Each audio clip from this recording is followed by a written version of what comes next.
So, Renu, we're welcoming a friend of the podcast back today, aren't we? A friend of the podcast. And actually, this is his first in-person visit to the studio. I think the first was over Zoom, which was good at that time, but wonderful to have guests in the studio, and what a great one we have today. Yeah, we sure do. It was November last year, one of our most popular podcasts of all time, called Patting the Hormonal Therapy Shark. We'll include a link at the end and down in the show notes. But it was a very impactful episode of the podcast in lots of different ways. We had amazing feedback from clinicians, from industry, from patients, from lots of different people. And I kind of knew the minute we posted it that we're going to need a follow-up. And so here we are almost a year later having a follow-up with Tim Baker, author Tim Baker, a friend of the podcast.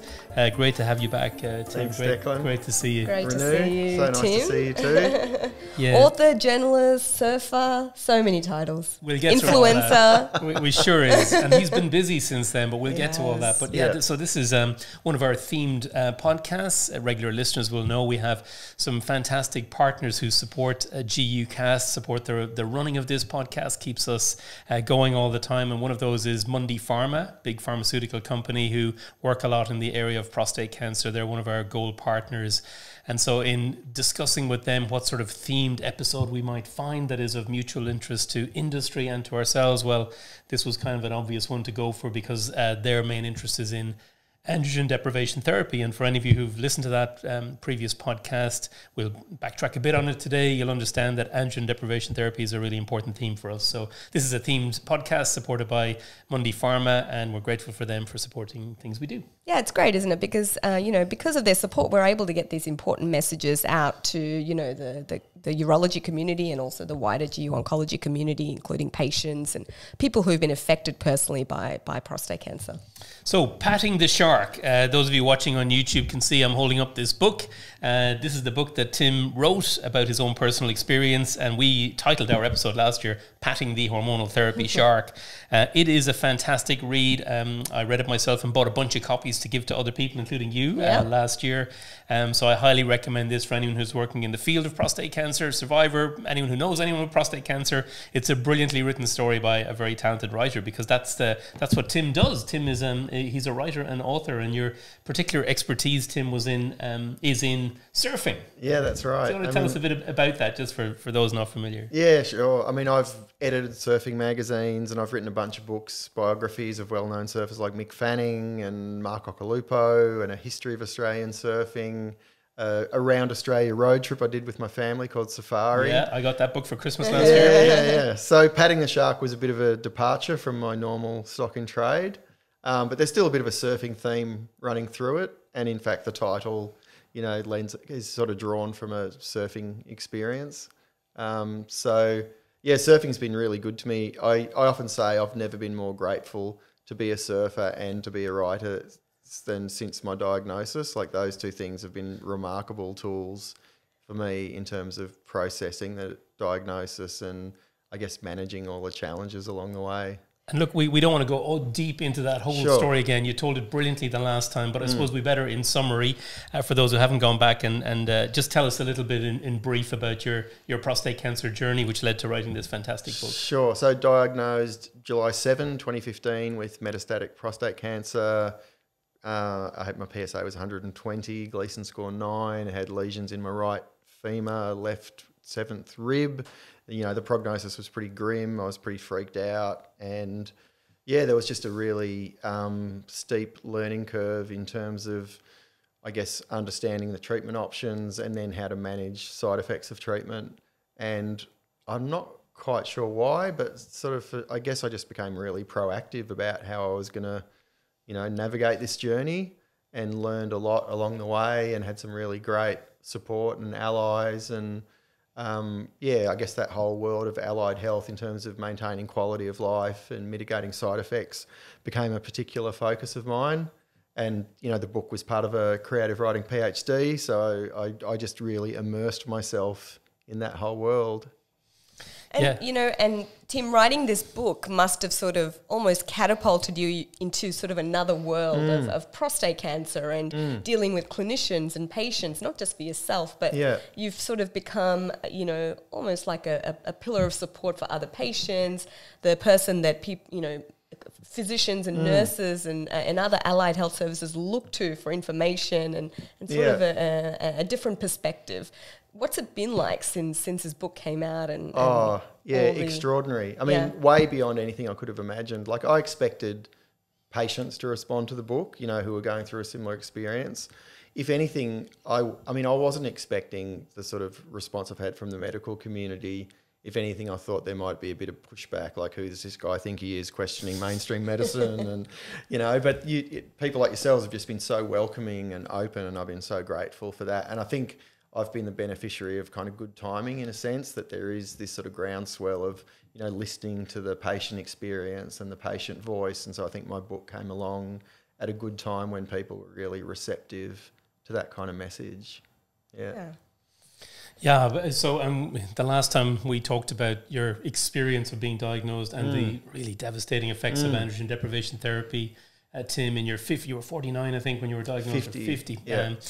And so we talked about that a lot the last day, but a key part of the book and about your communication since then is about your strategies, self-developed, which is humbling for us to hear as clinicians, because we should be developing these, but self-developed strategies. So we wanted to talk a little bit today about those, and you had the acronym MEDS, MEDS, that summarises these. But we'd love to hear a little bit more today about MEDS and indeed about other strategies, other advice you might have for people, because we want to work with industry, with other clinicians, allied healthcare. We want to work with governments to try and put in place these strategies. And I think reading and listening to your experiences is very helpful for us in trying to go forward with that. Oh, look, I'm so grateful. As I said, you know, all these opportunities that have come along in the wake of the book. You know, mate, you write a book and in my experience, you might get 1 or 2 months of media to kind of get you work out and promote the book. I've had a solid 12 months of people wanting me to talk about this book, from cancer conferences to patient forums to, you know, all podcasts to TV shows. I've never done so much media in my life, you know. But it's been an incredible opportunity to get the message out, and it's been so warmly received that, I just feel so grateful that... And I think the beauty of you know, the strategies that you've developed and that acronym MEDS is it doesn't just apply to prostate cancer patients. I mean, it can apply to anyone, right? And especially someone who's dealing with a chronic illness and dealing with side effects of a medication that they may have to take on and off for the rest of their lives. I think that's why it hits people on so many different levels and so many different people. Yeah, I think, you know, being a writer and a journalist, you know, like, my job is, and my craft is kind of wordplay. So, and also it's like synthesizing large amounts of technical information and trying to make it in really accessible to a general audience. And so I feel like that's what I kind of did for myself with my self-care. Like, I was just reading so much and trying to learn, and that I was kind of suffering information overload myself. Like, what should I be doing? What should I be eating? And what supplements should I be taking? And at some point I went, I just got to simplify this all down to something that's just a really easy kind of mantra. And it became, I've just got to take my meds, MEDS, which is... So tell us, what is MEDS? MEDS. MEDS. MEDS for dummies. Which stands for meditation, exercise, diet and sleep. And I always am very keen to provide the qualifier that, you know, that's to sit alongside conventional medicine. I'm not promoting, you know, miracle, you know, spurious alternative cures. I'm a great believer in medical science, but this is very much about, you know, managing side effects of treatment and maintaining quality of life. And those 4 things, meditation, exercise, diet and sleep, just became the 4 pillars of my self-care. And they work in conjunction in a lot of ways to address pretty much all the side effects of hormone therapy. And 8 years on, I've got a great quality of life. I'm really healthy and happy, and I'm still doing all the things I've always done, surfing and writing and travelling. And I did not think that was going to be the case when I received my diagnosis. So I feel like that's kind of proofs in the pudding, in a sense, that these things have been really helpful to me, and I would imagine they could be helpful for other people. Shall we run through them? Shall we? So MEDS, just give us a few tips, and we'll put some links in. We did for the previous episode as well. But how do you do meditation for people out there? How do you start? Well, I was lucky. I had some experience with meditation, and I do hear a lot of people expressing a kind of resistance to the idea of meditation, and I think it just needs demystifying. Yep. Because it's really, really simple, and I just don't believe anyone who says they can't meditate, because we all have busy minds. You know, we all know that experience of the monkey mind jumping around from one thing to another, and in essence, it's just focusing on the breath. Yeah. And allowing thoughts to come and go and not focus on them. And so when people go, I can't meditate, my mind is too busy, it's like, well, that's why you meditate, because the mind is busy. Yeah. And when you notice the mind wandering, you just bring it back to the breath. And when you everyone who starts meditating, the mind wanders. Yeah. You know, that's not a reason to say you can't meditate. So if you're focusing on the air moving in and out of the nostrils, and you kind of start feeling a sense of peace and stillness, and then your mind wanders to, oh, what am I going to do at work on Monday? You just bring it back to the breath. And if that's happening every 3 seconds, you're getting lots of practice. Yeah. Because the practice is noticing the mind wander and bring it back to the breath. It's that awareness, isn't it? Yeah. That your mind is wandering. Yeah. I mean, there's lots of traditions, and I think it is good to have some sort of meditation tradition. I follow the Vipassana meditation tradition, which is quite, I guess it's quite challenging in some sense, because it's sort of based around these 10-day silent meditation retreats, which is not going to be for everyone, I hasten to add. But it was something that I'd had some experience in prior to my diagnosis, and it became just such a valuable tool.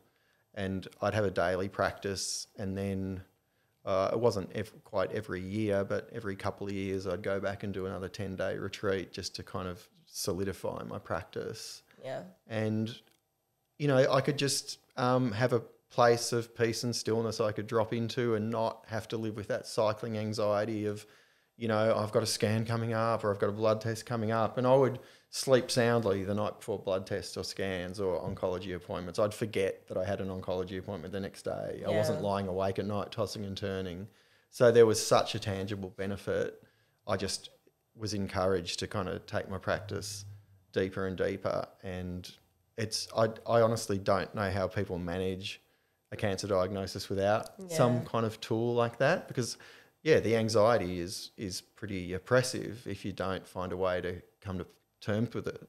And for me, meditation was how I managed to come to terms with it. And I think the resistance a lot of people have with meditation is that it seems like an extra thing to do. But in fact, it's actually dropping everything and doing nothing. And it could be 10 minutes. It doesn't have to be a 10-day silent retreat. Exactly. You know? 10 minutes a day would be a great start for the majority and of it can be anything you do. I mean, for some people, gardening is meditative. Yeah. You know, it's really anything that helps quieten the intellectual mind and helps still all those cycling anxieties. And, you know, people talk about, you know, you find yourself in traffic sitting at a red light, just focus on the breath for a few breaths. Don't curse the red light. Here's like a little window in your day where you can just practice a bit of stillness. Yeah. And so, I just try and integrate that into my everyday. Yeah. And I do have a quite solid daily practice now, but it's a pleasure, you know. And if I don't do it, I notice it, and I'm not running as well, you know.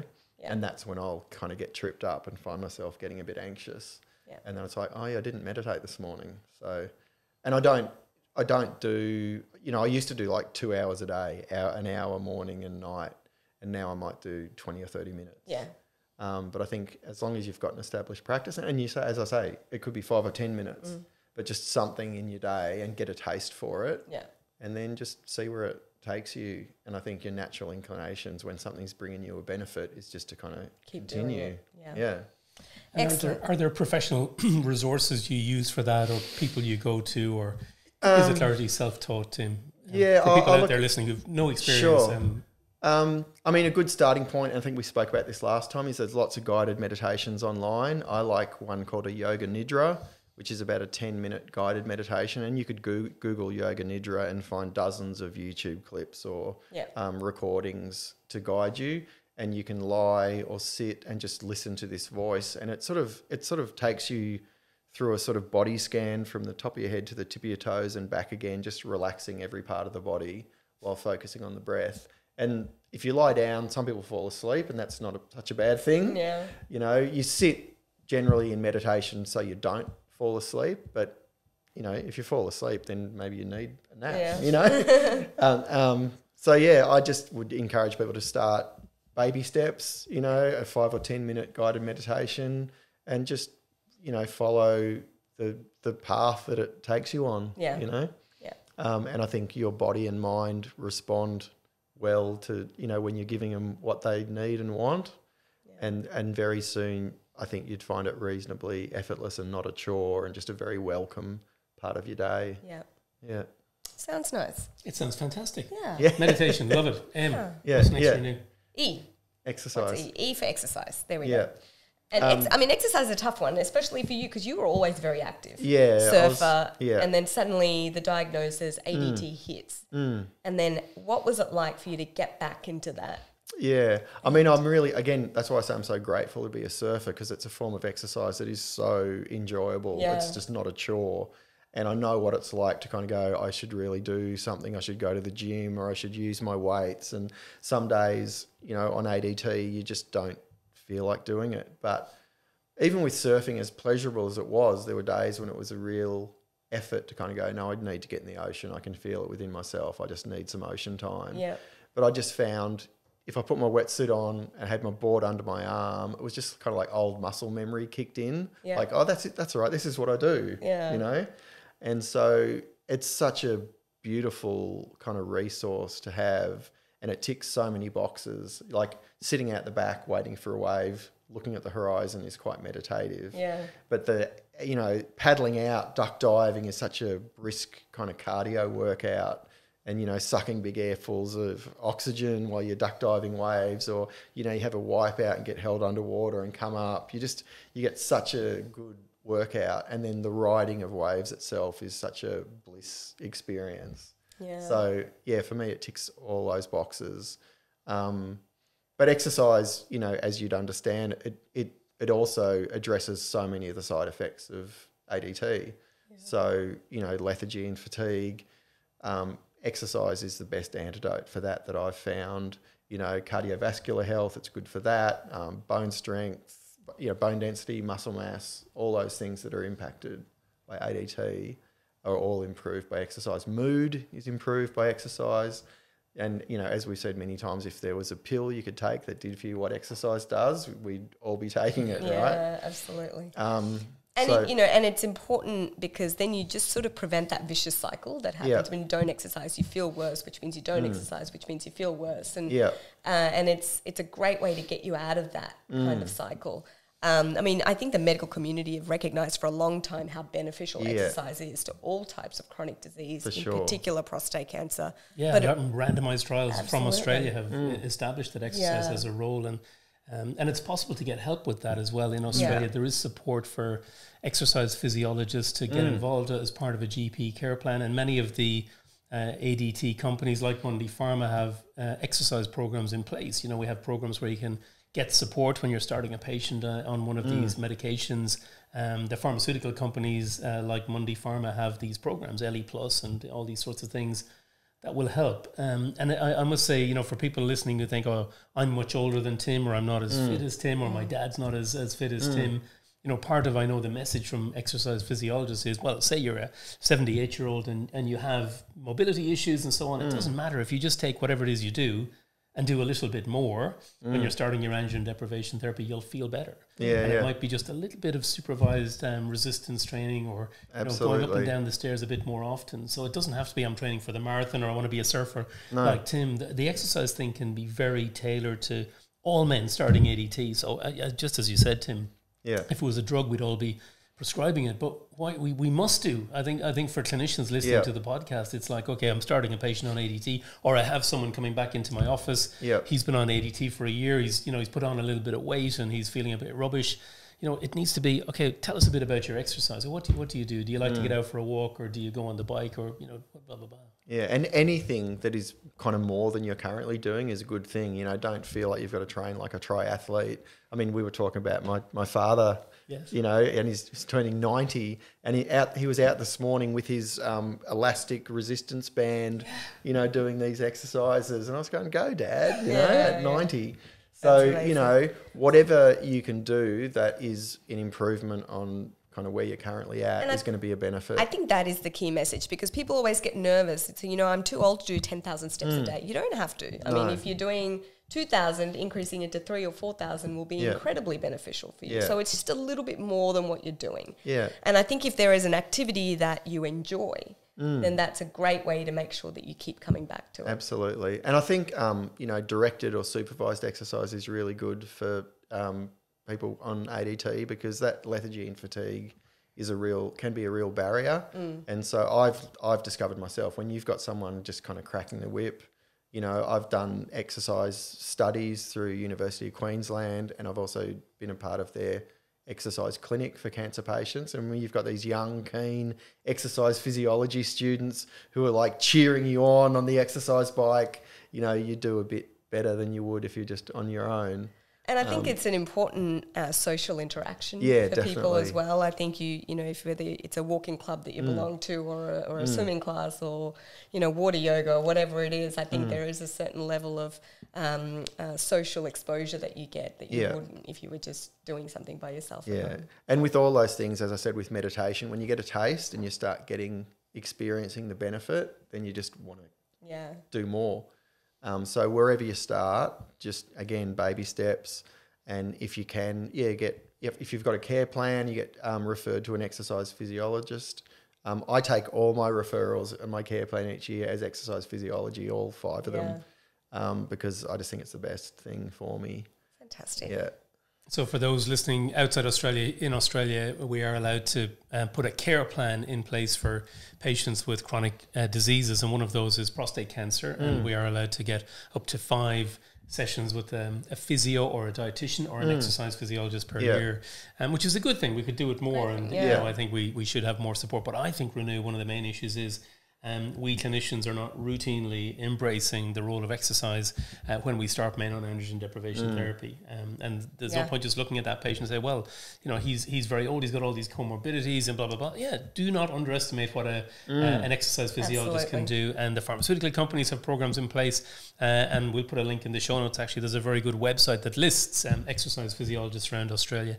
And actually, as a craft group, I've been really impressed with them. They have taken on board this area of ADT and prostate cancer, and I think they've worked very, very well to do the trials that have shown there's a benefit. Rob Newton and co out in West Australia, but also have good programs in place which cater for men of all ages and abilities. So that's the message for listeners of the podcast: is don't go out this week and just start a patient on ADT or continue the ADT without having a think. Exercise is going to really help. And I think that message can be especially powerful when it comes from your doctor. To take on exercise as a way of dealing with the side effects and managing those side effects a lot better. And I think when it comes from a urologist or your oncologist, patients do take that seriously. Yeah, I think that's a really good point, because I think the person prescribing the treatment, like the ADT, if they're the ones advising on these things that are going to help with side effects, there's a lot of patients who just will do what their doctor tells them, but they might be skeptical about, someone outside of their immediate sort of physician giving them advice, understandably, because there's a lot of spurious advice out there. So, or their partner's telling them, you should exercise more, that. And also you get it when you get a diagnosis like that, all sorts of people are giving you all sorts of advice about all kinds of things. So for it to come from the treating physician, I think, is a really good point. And I think exercise is a no-brainer. It should just be really automatic. You prescribe ADT, you prescribe exercise. I just want to see those things hand in hand. That's my big... I hear you. I agree. That's why we brought you back on this Prescribe podcast. Exercise. We did. We want to get that message out there.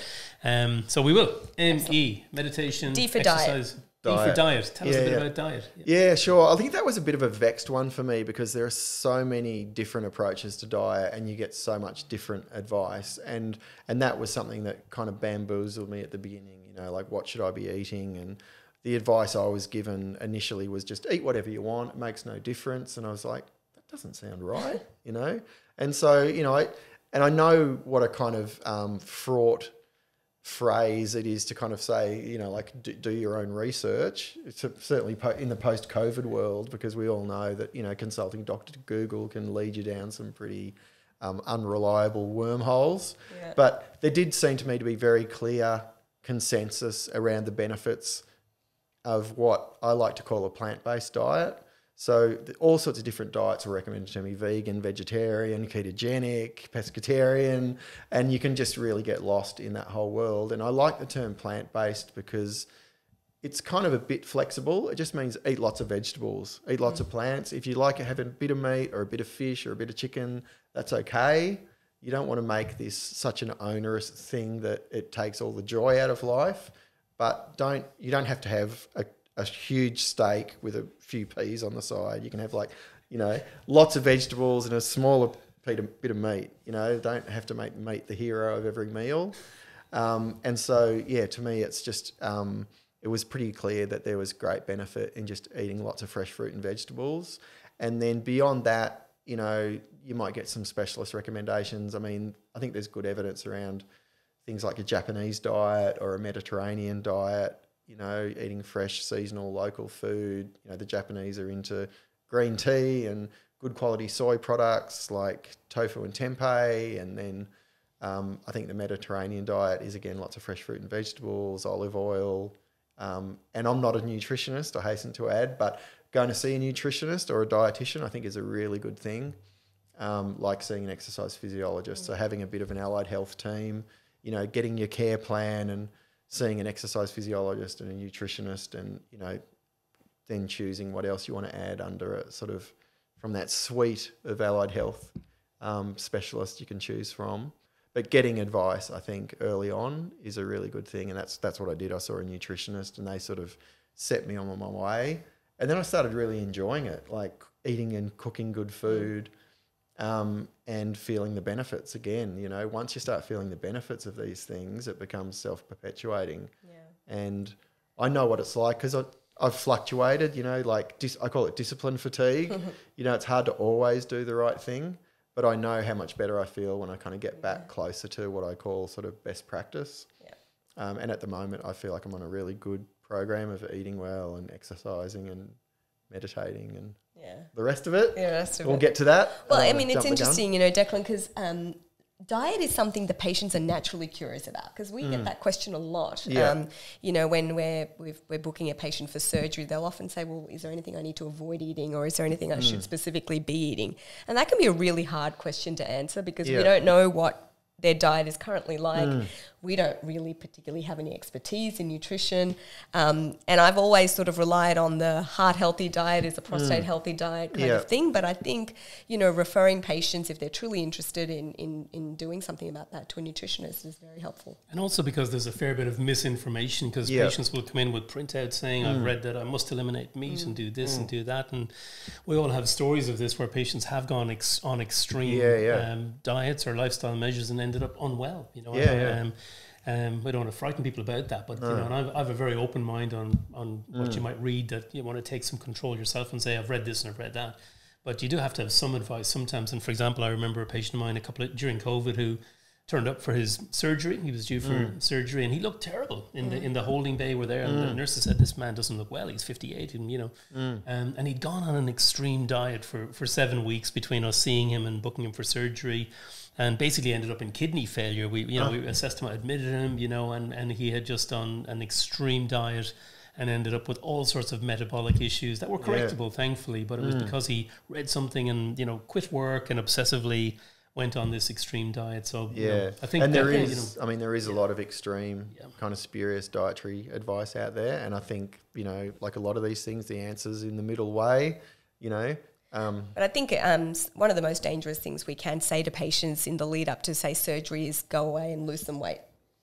Sometimes the situation that you described could exactly happen. So it's not just enough to say that, but they do need the adequate support and resources to be able to do that in a safe way. And I'll admit, I reckon I came out of the gates too hard when I was first diagnosed, because I was so determined to do whatever I could to stay healthy. I think I lost 15 kilos in a month, which is pretty drastic. And people around me were freaking out, because when you get a cancer diagnosis and you suddenly drop all this weight, it just raises all these fears in people. But I felt amazing. Yeah. But I've since moderated my diet, and I think I've come back to a pretty sensible centre, And I enjoy food. I enjoy cooking and eating and shopping for food. And so, I've just become more about the pleasure of eating well and listening to your body. And once you kind of have a reasonably clean diet, I think your body kind of tells you what it needs. And if my body's telling me I need to eat a bit of meat, I eat a bit of meat. Yeah. You know, if someone's cooking meat and I'm just like, oh my God, I need, you know, maybe I'm lacking iron. Yeah. You know? So, yeah, I just try and be reasonably, I describe myself now as a flexitarian. Yeah. Yeah. Well, I think when you start putting a bit of focus into it, you do realise that a lot of foods that you eat is not because you enjoy it, it's because of convenience or ease or, you know. So when you actually actually changing your diet doesn't mean that you're being restrictive in any way. It just means that you're eating the things that you enjoy and are actually good for you. Yeah. And I've become one of those insufferable people that posts photos of my food on Instagram, you know. We've seen that. It's great. Yeah. And look, I think on these latter two topics, on the exercise and the meditation, for patients starting androgen deprivation therapy, it's particularly so because you will put on weight, you won't feel much like exercise in these months after you start ADT. So getting the strategy in early rather than a year later, isn't that part of the message you have to people, is to say, think about these things, and guess what, your quality of life will be maintained, maybe even improved, because maybe your lifestyle was not so healthy. And it doesn't have to be extreme, but I think that's the message for clinicians, loved ones, and patients themselves out there, is that these simple strategies should be thought about. And even if you're already on ADT, go back and think about this, look for help or self-help. And we'll put some links and follow Tim on his social channels. He's actually really good to follow because he's constantly pushing out other resource and links as well. So we'll do that with him. And get some recipe ideas, right? Yeah. And it's a pleasure. It's good fun, you know, when you get into it. And I've learned to just take delight in shopping and preparing and eating good food. Yeah. You know, it's not about deprivation. No. Yeah, it can be a really positive thing. And, you know, when you get a diagnosis, like so much of your world has been turned upside down and it can all feel pretty grim, but just to get these positive messages right at the outset that these are all these things you can do for yourself. You can be proactive, you can make life better, you can manage side effects effectively with a few tools in your toolkit. Yeah. And then the last one, which I think is one of the most challenging ones, especially when you're faced with a diagnosis like that or any kind of chronic illness, and something that can feel beyond your control, is sleep. Yeah, yeah. So how did you manage? Well, I think, you know, we spoke about this last time, is that the beauty of the MEDS acronym is that they support each other. Yeah. And so if you're doing all those other things, meditation, exercise, eating well, they all help support good sleep.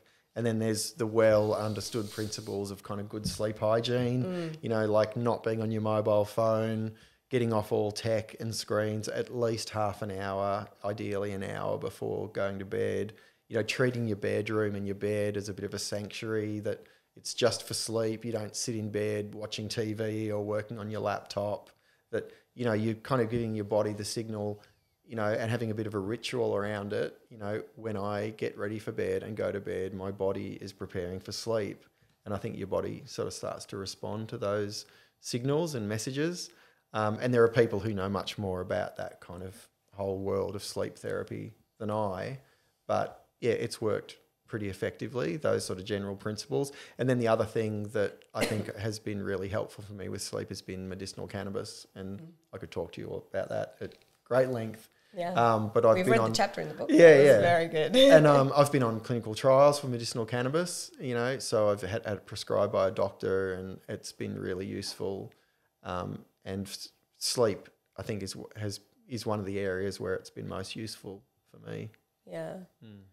Yeah, you know, I mean, I do think it's a challenge because all those things that you mentioned about sleep hygiene, it can be people can be very resistant to do that because we're creatures of habit, and we're so used to doing some last minute work or sending off a few emails before bed. But I think it's only when you start to see the benefits, you just force yourself to do it, and you start to see the benefits, that you realise actually there is something good that can come out of it. And also when you sort of understand the principles and the science behind it, like circadian rhythms, you know, that once upon a time before technology and electric lighting, we lived by the rhythms of nature, and when the sun went down, we prepared for sleep, and when the sun came up, we were awakened. And because we have unnatural light available to us 24/7, you know, we lose touch with those circadian rhythms. And so getting up with the sun and, you know, winding down at the end of the day and trying to feel that natural cycle of the day, you know, I love getting up early and watching the sunrise and, yeah, slowing down at the end of the day. And so I've taken my cancer diagnosis as kind of this carte blanche to just do what feels good for me. And if there's a silver lining to that sort of diagnosis, it's like no one's going to quibble with you, you know, looking after yourself. No one's going to go, geez, you're being a bit self-indulgent, you know. 8 hours of sleep, are you serious? Yeah, and I think, you know, we were talking a little bit about this off air, and it's that, you know, these are things that you can get better and better at. Yeah. So, you know, don't expect to start any of these things and be immediately good at it or enjoy it. But the more you persist and the more you train yourself, you know, just like any other skill, these can be developed. Yeah. I've heard someone, I can't remember where it was, talking about this idea of being sort of sleep hungry, you know, and getting to the end of the day. And it's something I've started to experience, not through a deliberate strategy, but just like it'll get to 9 o'clock at night. I could be out socially and it's like, oh, I just start thinking about my bed, like get me down back to bed. You know, and if you have that real positive association with just like resting your head at the end of the day and having a really comfortable bed and a really nice pillow and, you know, just really treat yourself that, you know, you deserve this kind of nurturing, pampering experience of, you know, and we know that sleep is one of the great determinants of our health. You know, inadequate sleep can lead to all kinds of chronic health issues. So if you've already got a diagnosis like that, like making sleep a priority, again, I think is a no-brainer. And a pleasure, you know, not a chore. I think that's just treat it like you have a spa appointment every night at 10 o'clock, you know. Yeah. The problem in this particular spa, though, is a lot of our urology patients have problems that get them up at night. True. In fact, you talked about that in the book. I think you had a TURP, didn't you, at diagnosis? But there are, you know, I think your messages are really, really important. But part of it might be, well, you know, how is your bladder behaving, or what about leakage issues, and so on? Because when you've got prostate cancer, whether you've had treatment for early cancer or you've got very advanced cancer, unfortunately there are waterworks issues, and get chatting to your friendly urologist. Often there are things we can do. Sometimes there are limits to what we can do, but if that's what's interrupting sleep, we can address some of it. But I think part of your messages, Tim, is that there are other things and other strategies that may be underlying it, because it's not always the bladder or the prostate or this that's causing it. And I mean, I have to get up during the night like every other man with prostate cancer, you know, but I've kind of gotten good at getting back to sleep and like just like, I don't know, not turning lots of lights on when you get up. I mean, you don't want to trip over in the dark. I don't want to create hazards for people, but, you know, I just try and do it quite sort of without fully waking up in a sense, you know, stumble to the bathroom and do what I need to do and stumble back to bed. And then I also feel like I've got quite good at just lying in bed. And it's something I got from Vipassana meditation retreats, because when you meditate for 10 hours a day, when you actually go to sleep at the end of the day, weirdly, because you've just sat in stillness for 10 hours, your mind can get quite busy and you can have trouble sleeping unexpectedly. And their advice is, if you're having trouble sleeping, just rest. Don't lie awake going, oh God, I can't sleep, I'm going to be so tired tomorrow. It's like you're lying down, just rest and treat it like a lying meditation. And I feel like sometimes I've almost blurred the line between my waking and sleep states. And so if I'm not immediately drifting off to sleep, I'm just resting, and eventually I'll fall asleep, and I'm not going to toss and turn and worry about the fact that I haven't fallen asleep. That's a bit self-defeating. So a lot of this stuff's just practice, and it might sound daunting at first, but I just sort of try and go gently on myself, and most of these things eventually start to kind of fall into place. And like you said, all of those things support each other. So, you know, if you take care of your diet a bit better and your alcohol intake, you know, you will limit the number of times you may get up in the middle of the night. But that's not to say that if there is a real problem, you may have to complement meds with some pharmaceutical meds. That might help. You know. It's a marriage of modern medicine and I guess what we would call allied health and integrative oncology, or however we want to talk about it. So that's meds. But one of the other things we wanted to talk to you about before we finished, Tim, was you mentioned you're doing this creative writing PhD, and the book Patting the Shark was part of it. And I know before you came down to Melbourne this weekend for your dad for Ian's 90th birthday, because that's why he's here. Ian has flown over from Perth, and you've had a great family weekend. But just before you came down, you were having the review part of your thesis presented at the university in Queensland, and you've written here about how your project involves presenting the case that language and storytelling have an important role to play in improving the lives of people living with cancer. I'm reading from the summary from the thesis, but that's another area you have a lot of interest in, is the role of writing as a form, bibliotherapy, I think you called it. Writing and writing workshops. Do you want to talk a little bit about that before we wrap up? I mean, this was all sort of serendipity, really. I mean, I had the experience myself of writing the book and feeling like it was cathartic, because the book and the PhD began just as personal writing therapy. I'd wake up in the morning and do what's sometimes called morning pages.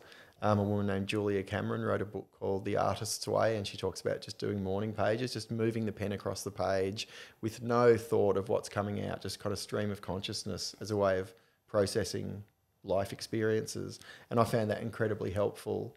And then over time, I felt like I'd built up this sort of suite of little vignettes and anecdotes about my cancer journey that had just felt really cathartic, really soothing. Catherine Davini, who's one of the writers who's done a lot of work in this area, she calls it like a self-sourcing pudding, like learning that you can actually self-soothe as a cancer patient is a wonderful tool. And I guess a lot of these strategies we talk about that is developing the ability to self-soothe. And I think writing and language and therapeutic reading or bibliotherapy are other tools that can be useful for people dealing with a diagnosis. So the book began for me as writing therapy. And then when I started getting feedback from readers about the book, it was obvious to me how many of them had got a sort of cathartic effect from reading the book. And then I discovered this whole world of bibliotherapy or therapeutic reading.